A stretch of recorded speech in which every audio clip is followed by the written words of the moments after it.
زه تیر شوی یم تر سر پاتا لب د خپل دلبر یاره پلانی بزرګو بیا هغه داسې مرګ نه پس پلاني ته په خوب کې راغی بیا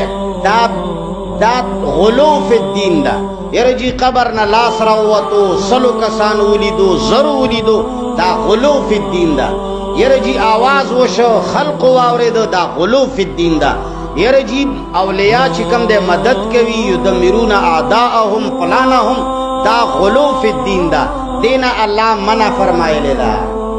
قاضی عیاض صاحب لیکلي علامه زرقاني په شرح د واهب کې لیکلي مواهب کې لیکلي علامه بیهقي لیکلي چې د حضور علیه السلام په زمانه کې حضرت انس سے فرمایي یو بوډۍ زنانه ده او په سترګو ړنده ده زنانه په سترګو ړنده ده بوډۍ ده یو زوی نوجوان بیمار شو او لنډه ده چې وفات شو وایي موږ ورباندې څادر وغوړولو چې یاره دا بوډۍ زر خبره نشي دی باندې دا بچی ډېر ګرانو دا به ډېر ویر کوي دا مورې ډېره پریشانه به شي نور څه مشکل جوړ نشي څادر هم پې وغوړولو رالو دې مور له یې تسلي ورکو وی مور یې ورته وایي اړنده مور ولې چې زما زوی وفات شو څه وایي چې هغه وفات شوی دا حقه لار ده او دا ده او دا ده او دا ده یاره مور دومره مهربانه وي نو هغې برداشت نه شو کولی چې اوس د زوی مرګ وګوري وایي مخ په قبله ودرېده وایي چې یا الله ما که د بوتانو عبادت پرېښو ستا دپاره مې پرېښې ما که د بوتانو عبادت پرېښې دی او ته مې یو منلې الله ستا دپاره مې پرېښې خدایا ما که بیا مکه پرېښودله او ستا د پیغمبر سره زه په هجرت مدینې منورې ته رالم نو خدایا دا مې ګوره صرف ستا او ستا د پیغمبر د رضا لپاره دا عمل کړی دی